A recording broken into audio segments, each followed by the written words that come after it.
2024 లేదా 25లో డిగ్రీ లేదా బీటెక్ చదివారా? సాఫ్ట్వేర్ జాబ్ కోసం ఎదురు చూస్తున్నారా? అయితే కోడ్ జ్ఞాన్ 100 డేస్ కోర్సులో చేరండి, జాబ్ సాధించండి. ఎన్ని మంత్స్ అయింది కోడ్ 9లో జాయిన్ అయ్యి? 2 మంత్స్ అయింది. 2 మంత్స్ అయింది. ఓకే. ఎక్స్పీరియన్స్ ఏ విధంగా ఉందండి? అంటే కాలేజ్లో మీరు చూసిన ఎక్స్పీరియన్స్ ఒకటి ఉంటుంది 4 ఏళ్ళు, అండ్ ఇక్కడికి వచ్చిన తర్వాత ఈ 2 మంత్స్ మనం కంపేర్ చేసుకుంటే ఏ విధంగా ఉంది? నాది actually mechanical background madam. So అందులోంచి కెరీర్ షిఫ్ట్ అవుదామని ఇటువైపు వచ్చాను. సో నేను చాలా ఇన్స్టిట్యూట్స్ యాక్చువల్లీ నేను చూసాను ఇది కరెక్టా అని.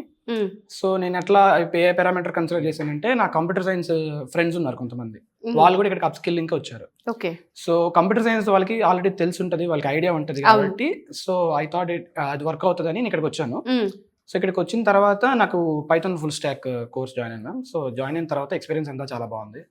సో అండ్ ఆల్సో ఇక్కడ క్లాసెస్ కూడా రికార్డింగ్ క్లాసెస్ ఉంటాయి కాబట్టి నాకేంటంటే మెకానికల్ బ్యాక్గ్రౌండ్ కాబట్టి నేను మళ్ళీ వినాలి. సో అది నాకు బాగా హెల్ప్ అయింది. ఓకే. సో ఒకసారి క్లాస్ అయిపోయిన తర్వాత మళ్ళీ మనం వినే అవకాశం ఉంది కాబట్టి సో ఈజీగా మనం ఎన్నిసార్లు ప్రాక్టీస్ చేయొచ్చు, రిపీటెడ్ మోడ్ లో వినొచ్చు. అదొక ప్లస్ పాయింట్ మీకు. అండ్ ప్రాక్టీస్ కి ఎన్ని అవర్స్ ఇస్తున్నారు ఇక్కడ మీకు? ప్రాక్టీస్ కి ఇక్కడ మార్నింగ్ సెషన్ మేడం నాది. సో ఆఫ్టర్నూన్ 1 to 7 వరకు మనం ప్రాక్టీస్ చేసుకోవచ్చు. సో ప్రాక్టీస్ కి ఇక్కడ 6-7 అవర్స్ మనకి మెంటర్స్ కూడా అవైలబుల్ ఉంటారు. ఓకే.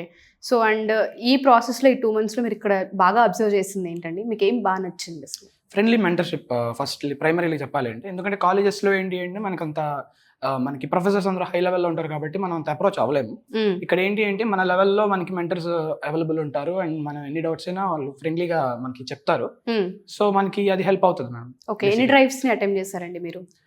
ఒక 5-6 అటెంప్ట్ చేశాను. సో స్టిల్ ఇంకా స్టార్టింగ్ లో ఉన్నాను కాబట్టి కొంచెం ఇంకా అప్ స్కిల్ అవ్వాలి మేడం. అది ఓకే. అండ్ నేర్పించే విధానంలో కోడింగ్ అర్థమవుతుందా? అందరికీ అర్థమయ్యే లెవెల్లోనే ఉంటుందా అండి? స్టార్టింగ్ లో వచ్చే కష్టం ఉండేది మేడం. దాని తర్వాత నేను మెంటర్స్ దగ్గరికి వెళ్ళి అడగడం, వాళ్ళు చెప్పడం, దానివల్ల ఏమైందంటే నాకు ఈజీ అయింది. ఓకే. సో ఆ సపోర్ట్ అయితే ఉంది. అండ్ బయట ఇన్స్టిట్యూట్స్ తో కంపేర్ చేసుకుంటే బయట అసలు ఎప్పుడైనా వెళ్ళి చూసారా? కొన్ని చూసాను మేడం. ఓకే. ఇక్కడ ఆ కంపారిజన్ లో మీకు ఏదైనా అబ్జర్వ్ చేశారా డిఫరెంట్ గా? నేనైతే కన్సిడర్ చేసింది డ్రైవ్స్ ఎక్కువ అంటే అది ప్లస్ అవుతుంది ఏ ఇన్స్టిట్యూట్ కైనా. సో ఇక్కడ ఏంటంటే డ్రైవ్స్ ఎక్కువ ఉన్నాయని అనుకుంటున్నాను. బయట ఇన్స్టిట్యూట్స్ ఏంటంటే ఆబ్వియస్లీ అన్ని ఒకటే ప్రిన్సిపల్ మీద వర్క్ అవుతాయి. ఇది కొంచెం కంపారిటివ్లీ బెస్ట్ అనిపించింది. అండ్ అప్ స్కిల్ చేసే క్యాపబిలిటీ ఇక్కడ ఉంది అని బిలీవ్ చేయగలిగారా మీరు వచ్చిన తర్వాత? Definitely ma'am. అన్ని అప్ టు డేట్, అన్ని మళ్ళీ టెక్నికల్ ఎక్స్పోజ్ చేస్తారు, మనకంతా ఎక్స్పీరియన్స్ బాగుంటుంది. అండ్ ఇక్కడ వినింది ఏంటంటే ప్రతి డేటా పేరెంట్ వరకు వెళ్తుంది అని చెప్తూ ఉన్నారు కదా, అది వెళ్తుందా అండి?